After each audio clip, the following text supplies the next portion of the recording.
right, everyone. Welcome to the Charter for Compassions through the lens of MLK series. I'm Lisa Berkeley, the peace lead of the Charter, and today's subject is activism fatigue in a time of COVID.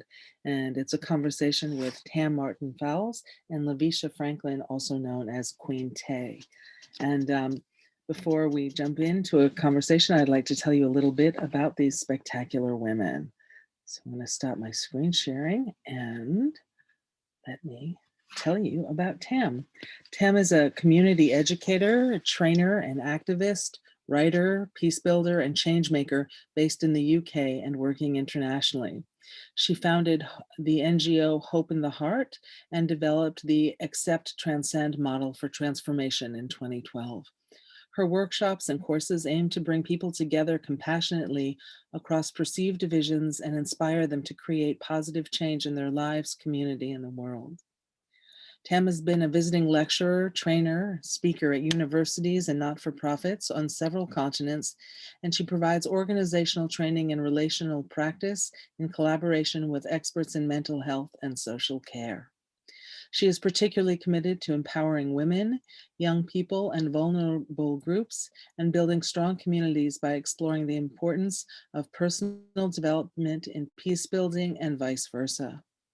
Her lived experience of several mental health crises in her 20s and 30s informs all areas of her life and work. And on a personal note, I can say that Tam really does walk the talk and brings this level of compassion into her work that are the part of the lessons learned from mental health crises and burnout. Next, I'd like to introduce you to LyVesha Franklin, also known as Queen Tay. She is a mother, a revolutionary poet, an activist, a community organizer, a spiritual life coach and entrepreneur, and she's the co-creator of the group Monterey County Black Caucuses here in Monterey, California, USA. She has been known to say, or will say to you, that when we search intentionally for the beauty, we can change reality. According to LyVesha, or Queen Tay, activism is a life commitment. Self-care is important for the success of the revolution, enabling us to operate from a position of mental clarity, focus, and direction. Mental fatigue, she says, can become the difference between destruction and rebuilding. As a leader, people need to be confident in the decisions that you make, so it goes to follow that self-care is mandatory for leadership. And again, on a personal note, I've had the honor of working with Queen Tay in a number of activism arenas. And when she says here that self-care is mandatory for leadership, this is one of the things we'll also be discussing today, because she spent some time living her own, walking the talk, and also studying African-American leaders and the way that they focus on self-care in their leadership and how paramount that is. So I want to just say thank you, ladies, for being here with us today. It's an incredible pleasure. I think, too, that one of the things that I want to jump into is I'd like to in preparation for this call, I found an article when I was researching some of MLK's thoughts and perspectives on burnout, and I'd like to share them with you. And I found an article by Susan Hawkins Sager, who defines herself as a mentor, pastor, author, friend, mother, sister, and a beacon of light. And she's the author of an article entitled "Martin Luther King Jr. Reminded to Protect Ourselves from Spiritual Burnout." And I'm going to just take a couple of minutes and read this to you, because pretty much everything in this article is profoundly poignant for today's world, especially as the need for greater activism towards equity, etc., is just so paramount. And how do we practice self-care in times of COVID, especially, and as we move forward in this necessary work for social justice and racial justice and equity. So she starts out by saying, quoting Martin Luther King, and as I'm reading this, I really invite you to listen from your heart and see, where are you in this journey? Burnout is surrender. Something about these words grabbed me from the shoulders and shook me. The late Martin Luther King Jr. said them in 1964. He was attending a small conference for civil rights activists. Those sitting at the conference table were all too familiar with the impact of burnout. It's a danger we also face today in trying to live out our ideals. Psychiatrist Robert Coles attended this conference and recorded King's words in his book, The Call of Service, The Witness to Idealism. Like King, Coles believed that burnout has a spiritual as well as a psychological dimension. As King said, if you want to call it depression or burnout, well, all right. If you want to call it sin, well, the good has been knocked out from under us. Well, all right. Burnout ushers us into some very dark places within ourselves. It is easy to fall prey to darkness when we're depleted and depressed. King spoke of it this way. He said, at a certain point, we are so weak and worn that we hoist up the flag of surrender. We surrender to the worst side of ourselves and then display that to others. The image of ourselves hoisting the flag of surrender is a powerful one. King was speaking of the shadow side of our idealism. This is the place where self-righteousness, spite, and self-pity take hold of us. Cynicism, self-absorption, and hopelessness are never far behind. We need to be aware. Emotional exhaustion puts us at risk. We cannot give and give without taking care to replenish our energy. When we continually overextend, we reach a point to where we are no longer any good to ourselves, much less others. Judeo-Christian tradition emphasizes the importance of stewardship. We are called to be stewards of our world and its resources. Yet all too often, we forget that we are resources as well. We have a sacred responsibility to protect that spark within us. Call it spiritual stewardship, the care of the soul. Whatever we call it, we need to nurture what is inside us and take care to replenish it. This is not the usual self-care advice to eat wisely, exercise often, and get enough sleep. The focus here is on finding out what renews us, what restores us, what feeds our soul. One thing is clear, our inner peace and equanimity matter, our passion and enthusiasm matter. Without them, we lose our way, and once lost, it is often difficult to find our way back. We need to guard our idealism as the precious resources it is. King went on to conclude, whatever we think or say, this is arduous duty. Doing this kind of work to live out one's idealism brings with it hazards. To the young civil rights workers sitting at that conference, the physical risks were brutally clear. Many had been beaten or jailed, and there was always the possibility of being killed for the cause. King was wise to emphasize a very different sort of hazard, an insidious spiritual danger. We can do to ourselves what the world is unable to do. We kill off our own spirit bit by bit when we succumb to burnout.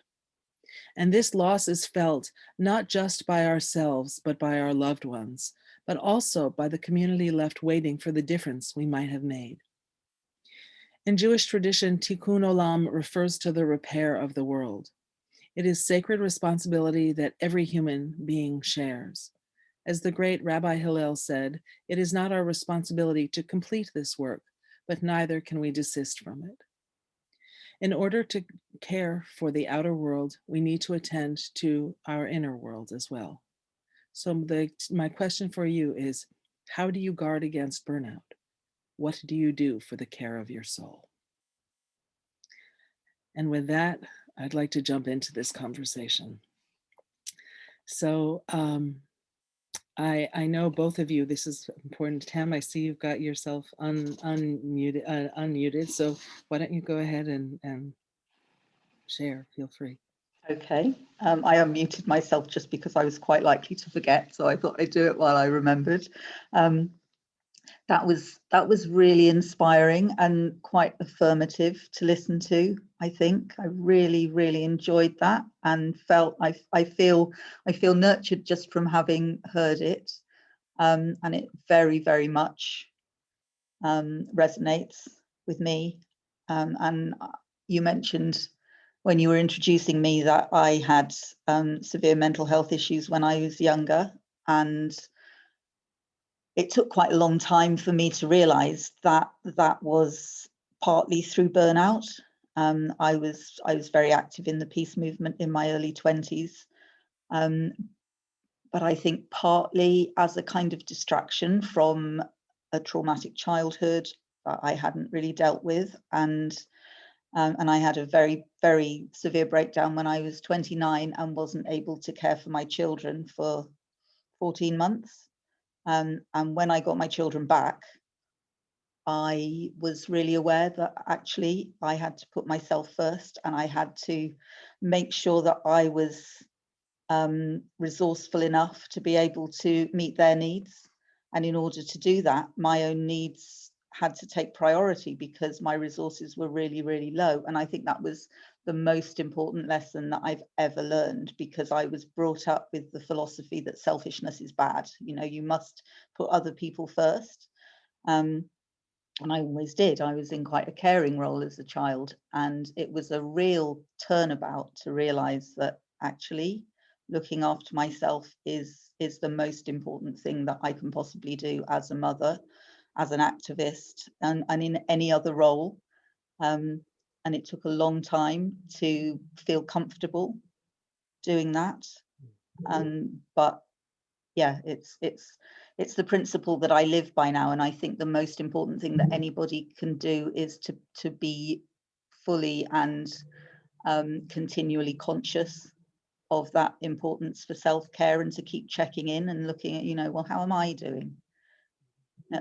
It's important to look at how's everybody else doing and what can I do for everybody else, but how am I doing?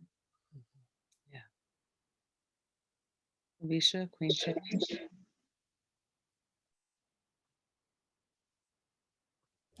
Wow, Tam, thank you so much for sharing that. Oh my,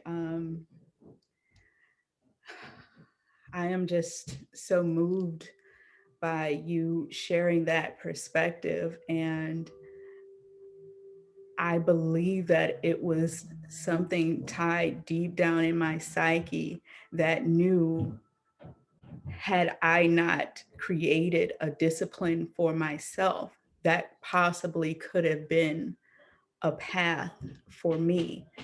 But my childhood and growing up in America as a Black woman, and during my upbringing, I was surrounded by powerful Black women who were deeply spiritual and involved in the community, involved in the churches, and they spoke their mind. So I was actually gifted with the opportunity to create a safe space within myself to always be aware of avoiding that area of uh, kind of like self neglect.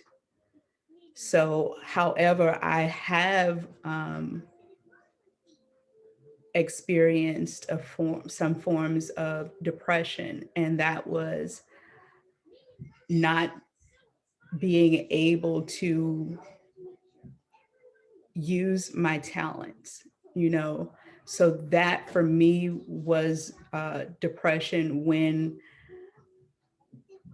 instead, like, it was the opposite for me. I completely turned away from my calling and my talents in the community and my activism, and I gave my all to my children. And that became depressing.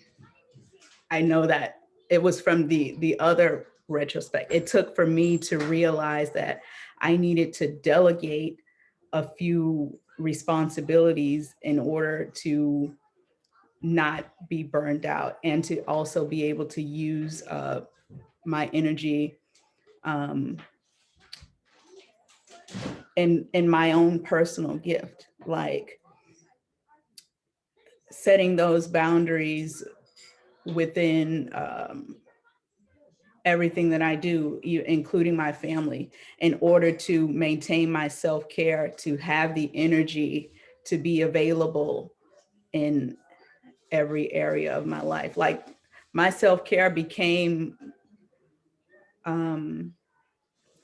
it trumped everything.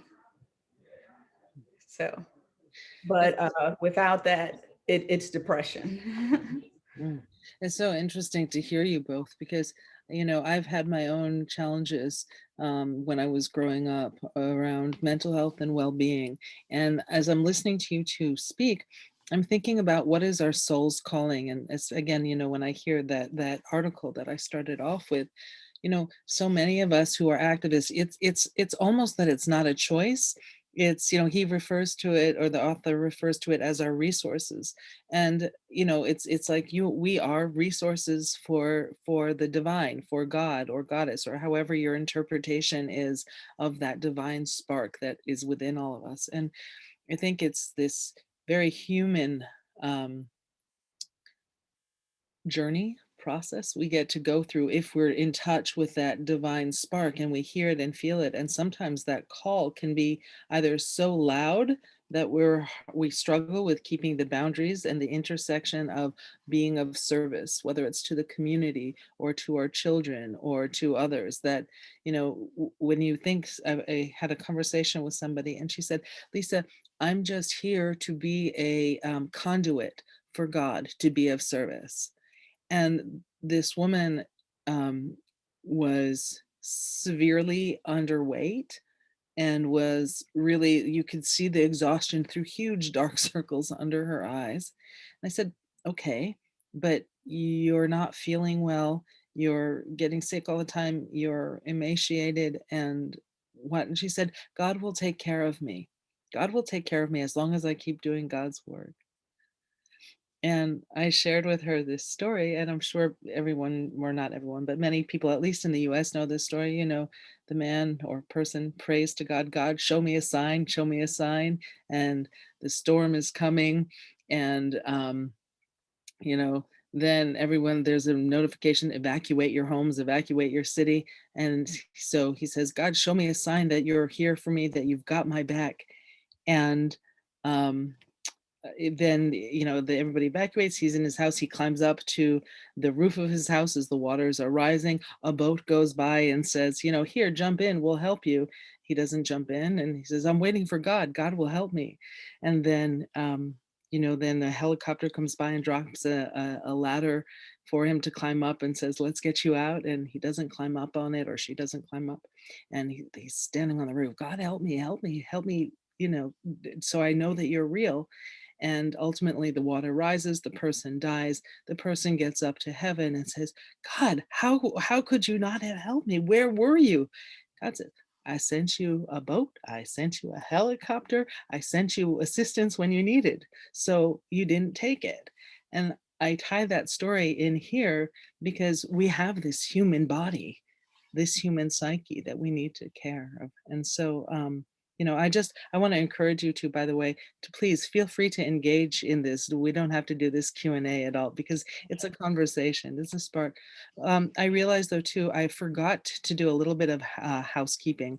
And so I just want to say that this call is being recorded. And also for those who are here, if you have any questions, you can put them in the Q&A box.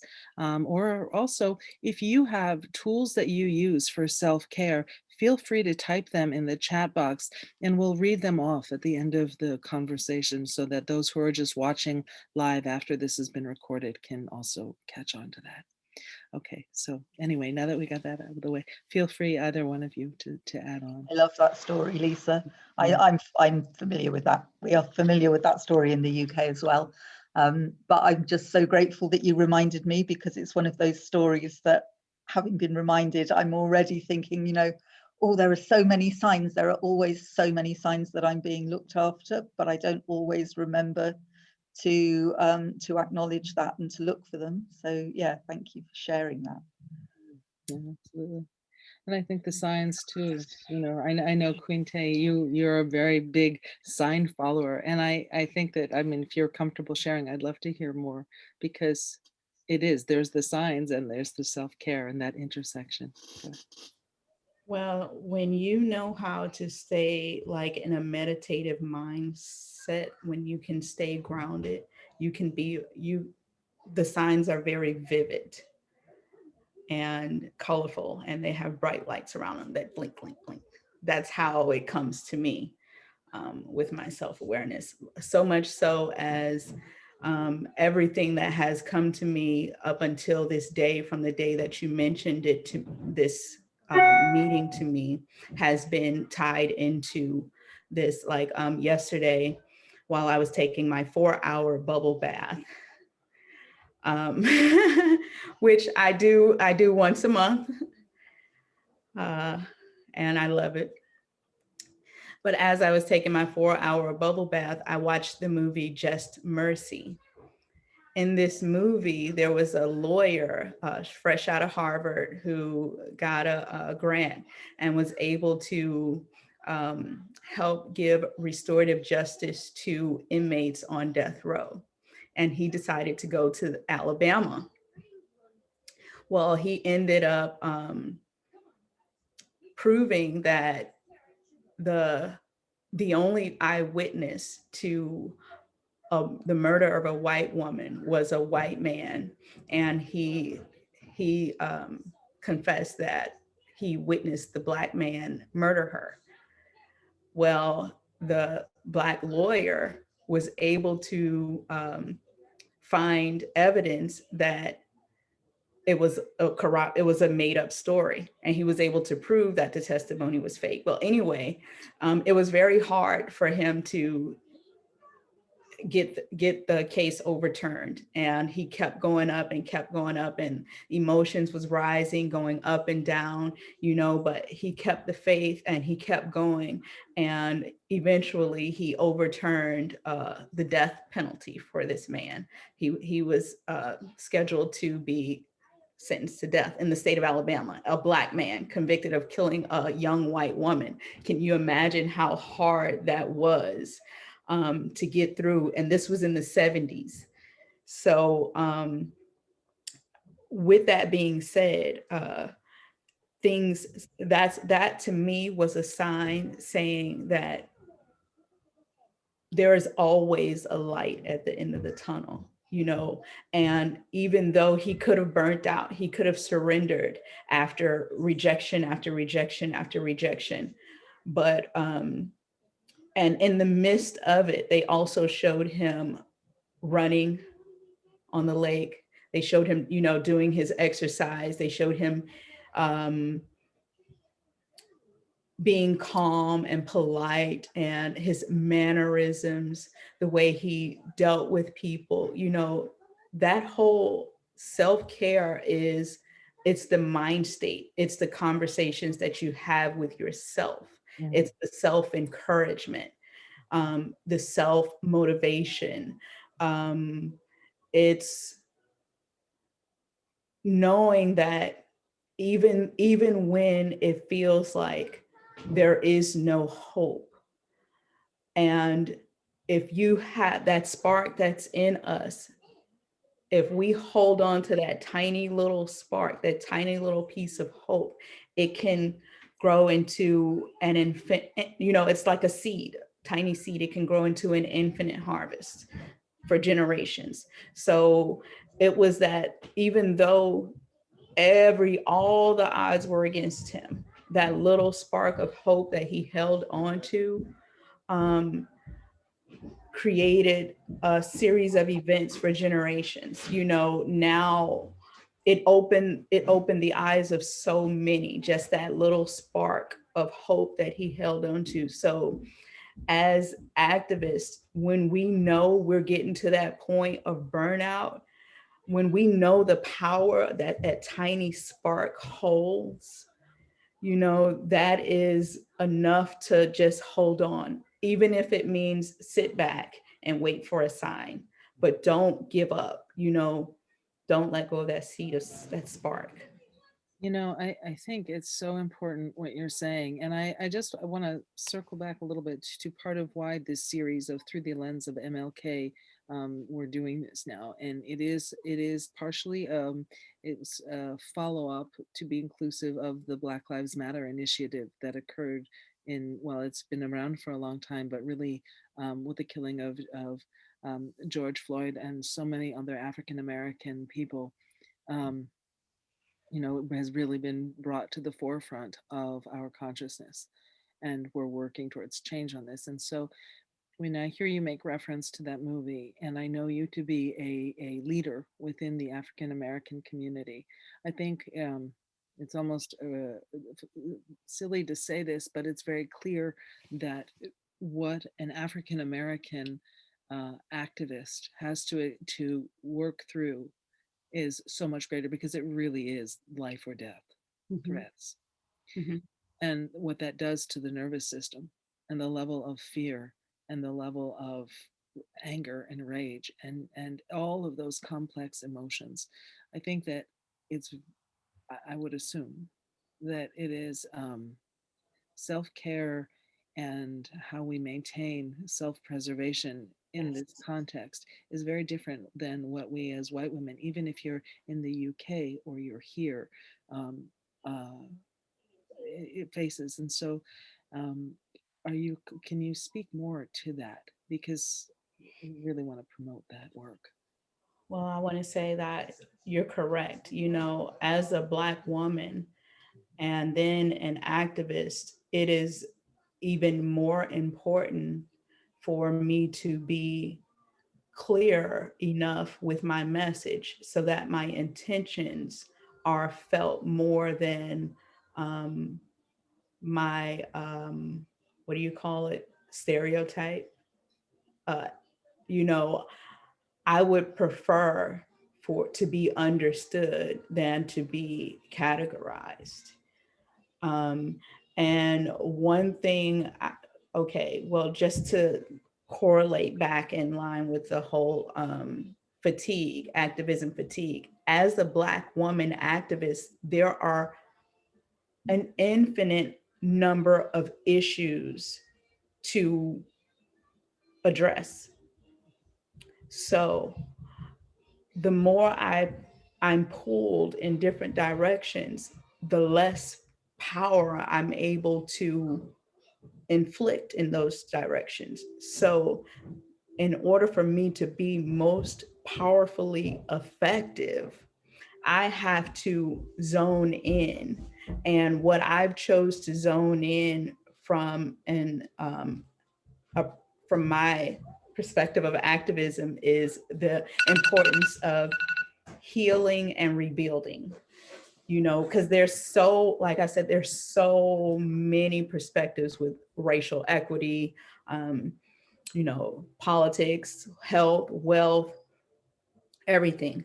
So right now we need to heal from emotional trauma, generational trauma, and rebuild so that we can open up conversations for generational wealth, in the Black community. So that's one way to help me avoid activism burnout. And a lot of people, when as a Black woman activist, you'll be called into everything pertaining to the issues facing Black population in America, because there's a lot there's tons of issues, and I can get involved in this, that, and it will increase my disappointment and decrease my energy level, because I'm always going to be hit with resistance. So there's always disappointment is expected. So I am prepared for it. And I'm also prepared to keep going. I'm also prepared to persist. So in order for me to be effective with my persistence, in order to actually make move and room, I have to stay on a direct path and not be pulled into every direction. And knowing the importance of delegation and discerning leadership qualities in other people around you, and being able to delegate and trusting that the world is going to be okay without you holding everything in your hands. So you just touched on something that I want to go into about being in leadership within, is in particular the African American communities. But before we go down that direction, Tam, is there anything you wanted to add, or?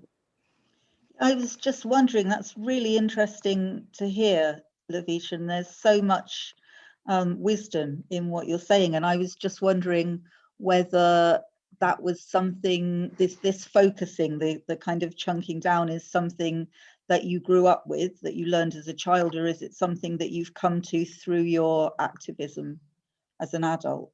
And how did you make the decision of what you were going to focus on? So I want to have those questions, but I actually wanted to get your feedback about some of your own experiences before getting into further questions. Okay. So it was more, my question to you was more, Thought. yeah, no, it's a good there, but those are really good questions about where does this come from. But yeah, I'm going to circle back to that if that's okay. Are you Sure, good? sure. Okay. So what was your question to me?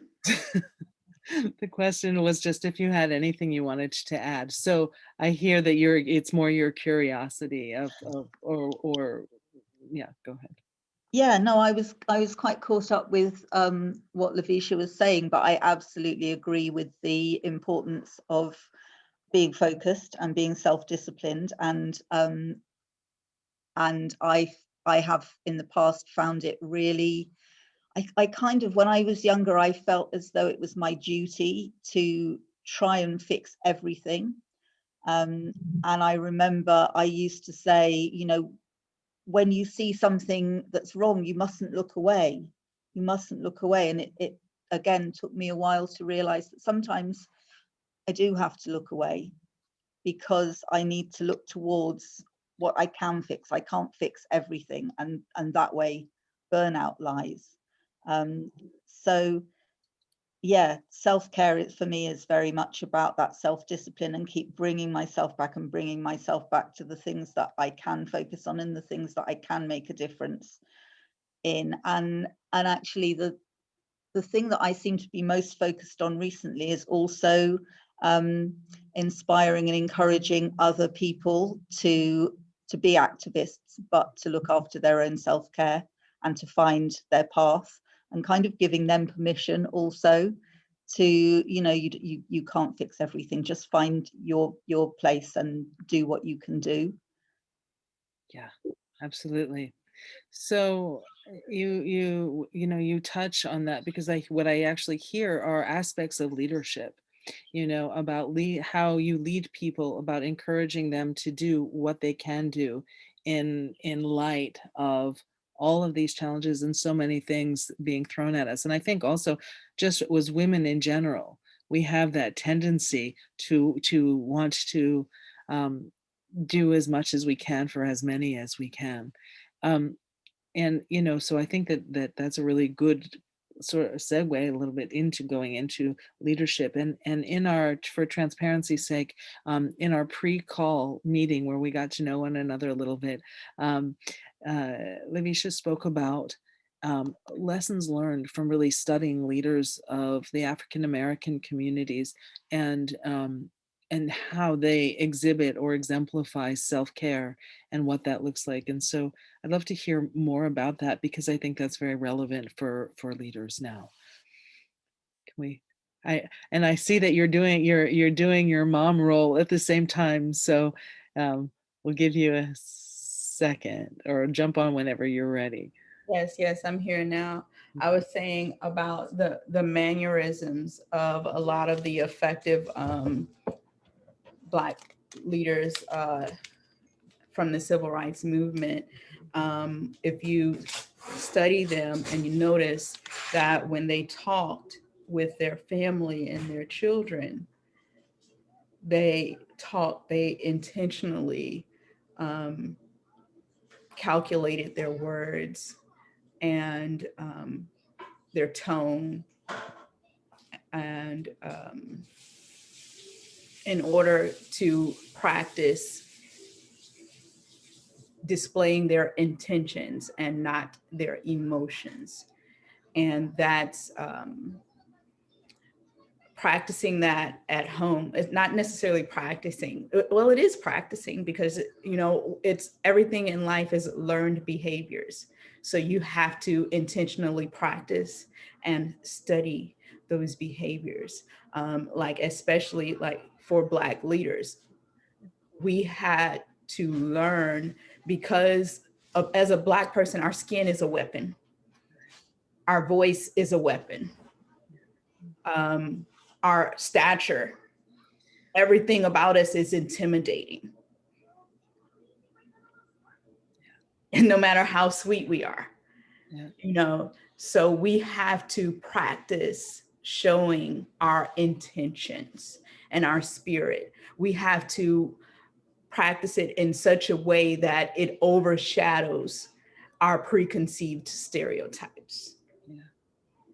And that even is shown within our family. You know, preconceived it's not just in racist America, it's not just outside, it starts at home, you know, because if our Black children grow up seeing the same angry Black woman that's displayed through everyone, and then when mommy says no or says go to your room, now my mommy's an angry Black woman as a Black child. So racism is taught to everyone in America. You know, the only difference is more whites benefit from it.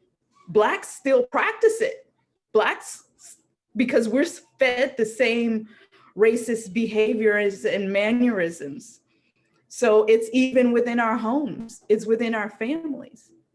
And what better way to practice to learn how to be effective outside of our homes and our families. So that's one thing I paid attention to, the mannerisms of leaders, Black leaders before me, because, you know, there is a difference in Black and white leadership. Whereas a white man standing in powerful demand and command is respected, where a Black man standing in power and demand is a hooligan, a thug, a threat. It's not, our power is not seen as power. It's seen as a weapon. So we're more powerful by allowing our intentions and our spirit to be in front of the real power that's bringing it, because the power is there. Right. You know, the fact that we don't exert the power with an intention to instill fear, you know, that's just the outcome. Right. We all have power, Black, white, you know, Black, we can see the power in white people and respect it, and it's not feared. But we, you know, in order for us to have that same respect, our intentions have to take our preconceived prejudices. It's so interesting you mentioned that, because it's like that's a huge call. It's really a huge call as to how do we disrupt, how do we change a very sick system and then redefine what leadership means. And because as you're talking, and actually as both of you are talking and have shared bits and pieces of your story, I'm thinking about sort of PTSD and how trauma then navigates how we move forward. Because if we're part of a system that is a sick system, and you just, LyVesha, so thoroughly articulated how even when an African American leader stands up and owns their power. Hold on, I just want to be sure, LyVesha, that you're talking to your kids. Okay, thank you. You know, that when an African American leader actually exerts themselves, I mean, the obstacles overcome are, as you just pointed out, tremendous. And so that projection, that negative projection that comes onto us, and obviously it's like you can't even compare what an African American person has versus somebody who is known to have had mental challenges. But either way, and how do I say this without I get is like not, you can't compare the two, but where I'm going is that when collective negative thoughts are coming at you, how do you overcome? And especially in the African American community, when it's generations and generations, but like, how do we practice self-care so that our nervous system can heal itself so that we can go on for another day? And you mentioned your monthly 4-hour baths.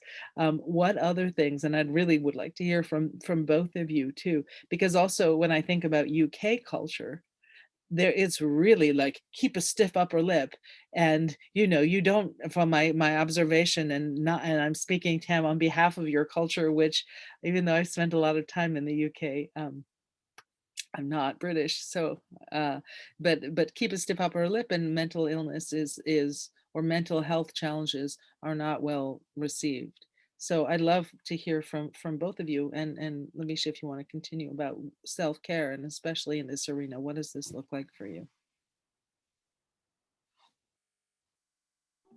Well, also, yeah, speaking of stiffer, like the stiffness about mental health in the UK, that's also kind of taboo in the Black community too, therapy and mental health. If it was growing up when you could be aware of a person's mental health issues and say, oh, that person's bipolar or they're schizophrenic. And it's like, oh, that's just John, there's nothing wrong. It was not those labels. It was not that opportunity for therapy. So that's what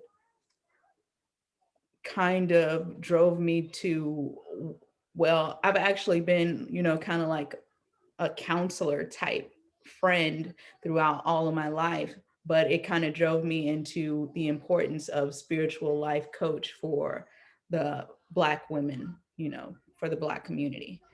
So. And the stiff upper lip thing in the UK is definitely a thing. There is a faction, I would say, but perhaps that's a bit of a stereotype as well. And there are some amazing campaigns happening now. There are champions of mental health. There are some really heartening, wonderful changes happening in attitudes towards mental health these days. And that's an area that I've absorbed myself in, because I feel that I now have enough distance from my mental health crisis to be able to see it quite objectively. And I guess that is because it's 30 years now since that happened. Since the actual crisis, it took a few years to recover from. But I learned so much from that experience, and I feel that there is so much to impart. And I think earlier, Lisa, you were talking about the calling to be an activist, that you don't necessarily have a choice. And I certainly feel that way. I feel as though this is not something that I have a choice in. It's not something that I'm doing out of altruism and because I'm a really great person. It's just, this is what I need to do. And it's partly something that I need to do to make meaning of what happened when I was younger. Retrospectively, there's this sense of purpose. It's like, I can really make a difference here. And I feel very, very privileged to have met so many other people in the area of compassionate mental health who are doing similar things, who are supporting each other, who are busting the stereotypes, and all of whom I would say are very aware of the importance of self-care, of looking after ourselves and looking after each other. It's a really exciting time actually in that area.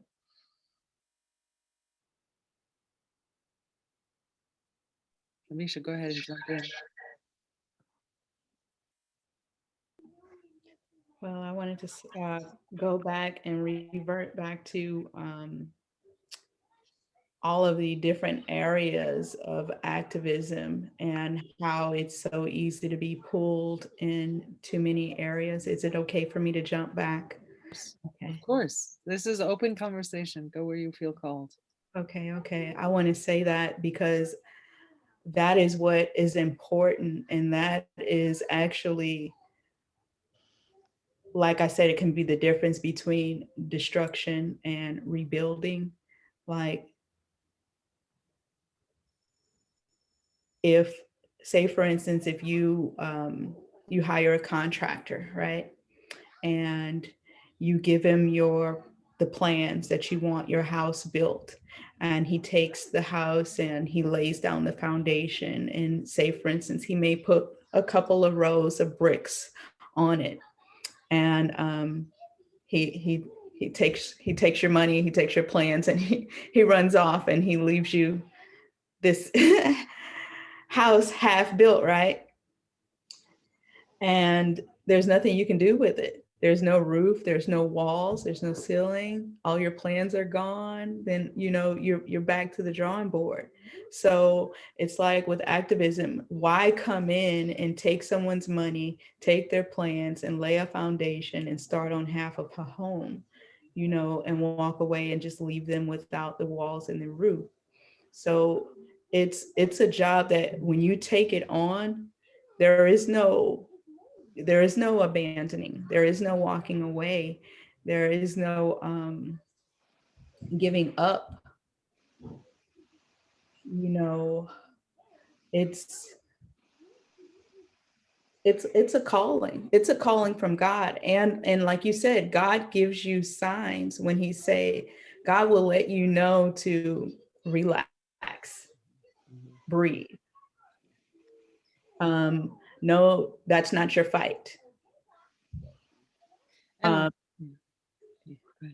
go ahead. Go- No, it's just, again, I'm thinking of the article that we started off with, talking about being the resources, and that we are just as valuable as a resource. And our voice, you know, what would happen if you literally stopped because you were so burned out and your real work was never able to happen? And I think that's very often what happens in the mental health crisis, is because we've pushed ourselves past what our nervous system or our connection with the divine has asked us or called us to do. And it's kind of, I sometimes think we actually have to go through that, the burnout, the mental health crisis, the depression, in order to know where our personal boundaries for well-being are. Because then you have to start to navigate, where's that space where I can feel good and empowered and make a difference. Go ahead. because you have to lose your mind to find your soul. Right. You know, you have to let your spirit overshadow your ego. Yeah. Oh, you know, who you thought you were is not who you are. Right. And, you know, with all the other thing that's interesting too, because we're really hitting very important parts of well-being, and I've just looked at the time. This time has flown by. We've got about 10 minutes left. So I would like us to be able to have some practical skills. And I also want to just touch on something else, which is we have 3 different decades here. We have LyVesha, who is soon to be 40. I just turned a couple of days ago 52. Tam, 60, I'm going to be 61 in about 10 days. 61. So there's literally a generation between LyVesha and Tam, and I'm in the middle.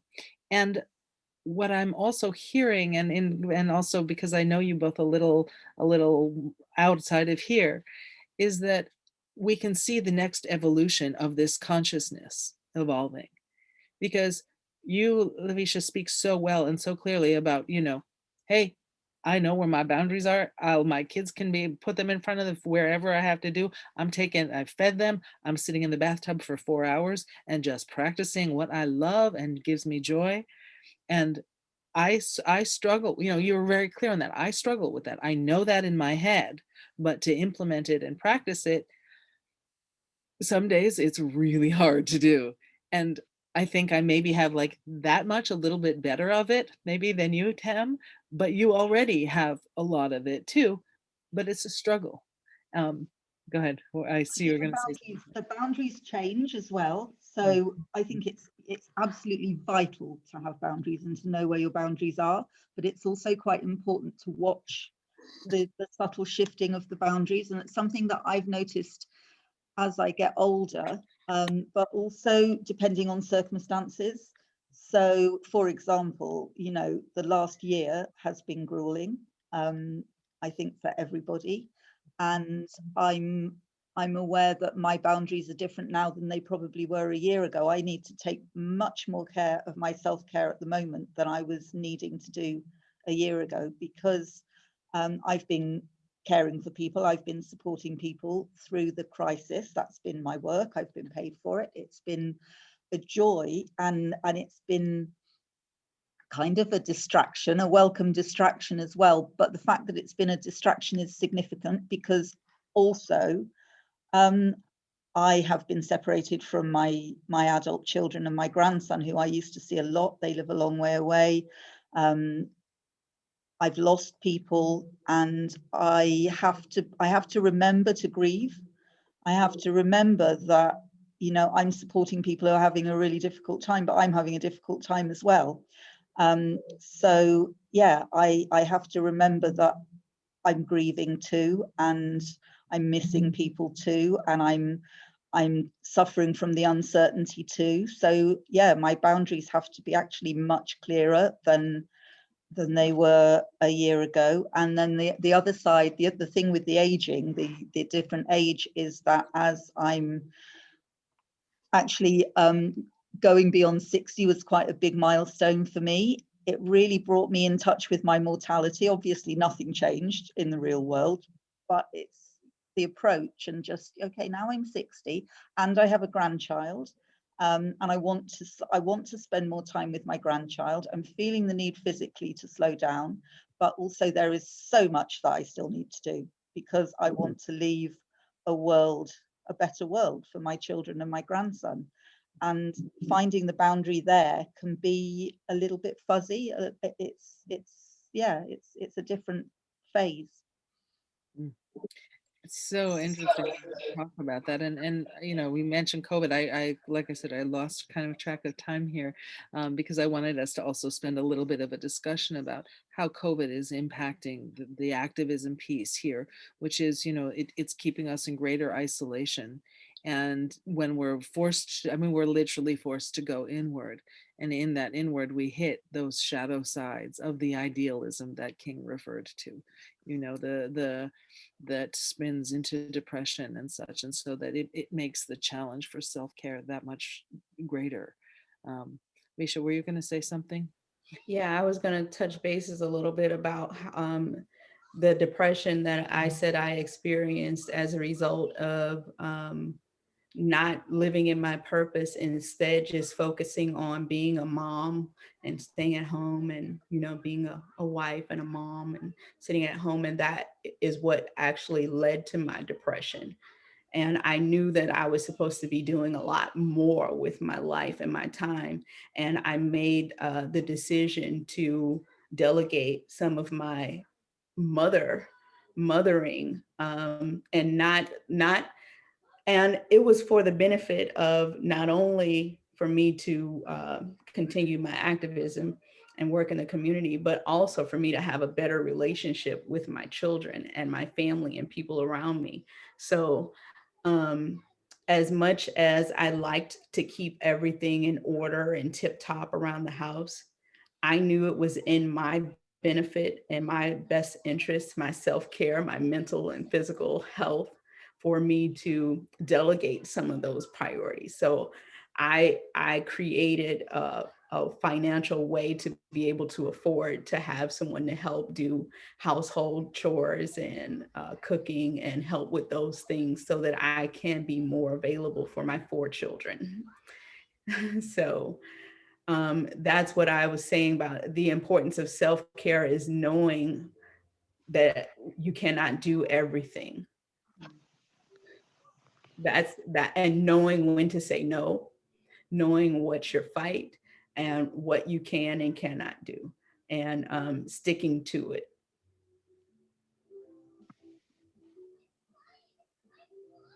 You're on mute, Lisa.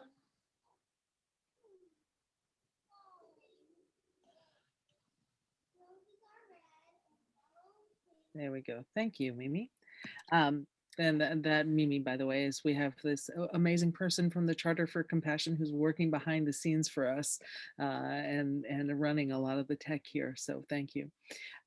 So because of time, we've just got a few minutes left.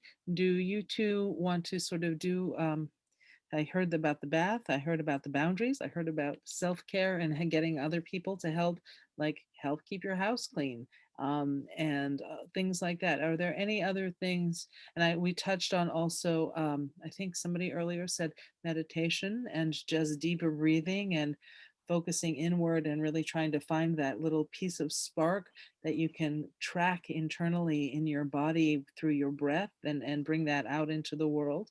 Are there any other things that I hear? Hold on. And Queen Tay is holding up the Bible. So spiritual wisdom. Amen to that. And that doesn't, I don't know what particular religious text or spiritual text that is, but it doesn't actually matter. It's really turning to spirit. And Tam, did you want to add anything? Because Really, in a nutshell, something that I find really helpful is looking at my energy as though it's in a bank account, like I would look at money, and making sure that my bank account stays in credit. And it's very easy to go overdrawn with energy. But if you were thinking about money, you would be keeping an eye on it. You would be saying, okay, I can't afford to do that today, and I can't afford to, I can't afford to be as generous this week as I would like to be, because I really need to earn some more money to top up my bank account before I can do that. And I find that a really useful analogy. How far overdrawn am I, or how far in credit am I? And just keeping an eye on that. There are all sorts of exercises you can do around that as well. That is such an important, that's a really good suggestion, I think, because you don't even have to do anything other than just how you frame your worldview. I think that's very helpful. So I think we are now at 12:29. So what I'm going to do is I'm going to just share screen for a minute and let everyone know that when our next Through the Lens of MLK event is, which will be Friday, February 26th. That's this coming Friday. It's 9 a.m. to, it's got 10 p.m. No, that's not right. I'm sorry. That's 10 a.m. PST, that's Pacific Standard Time. You can go on at thecharterforcompassion.org. And the subject matter will be dismantling hate with an organization called Music in Common. And that will be a very fun and engaging webinar. So I hope you can all join us on next Friday. If you're not able to join us live, please register anyway, and you'll get a copy of the video afterwards. Also, all of the Through the Lens events will be live streamed at different times, not live streamed, sorry, post streamed on our Facebook page as well.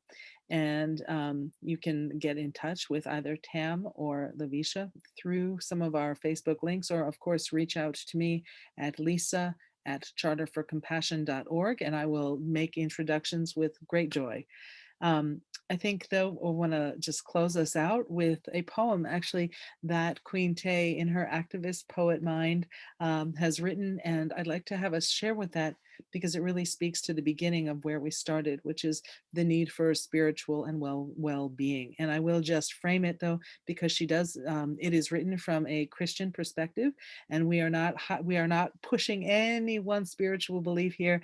This is her particular belief. We honor it. And actually, if you look at God, or however any religious references, through your lens of spirituality, this poem will still very much speak to your heart and to your soul's calling. So let's conclude with that, and then we will say goodbye. Thank you, everyone. Okay. If you like, I can do a different poem. Oh, I don't know. You shared with your poem it's absolutely so beautiful, and I wasn't meaning any negative, derogatory anything towards this incredible poem. I just wanted everybody who's here to allow their hearts to hear it. Okay. I open my eyes, and right away I say thank you, God, for another day.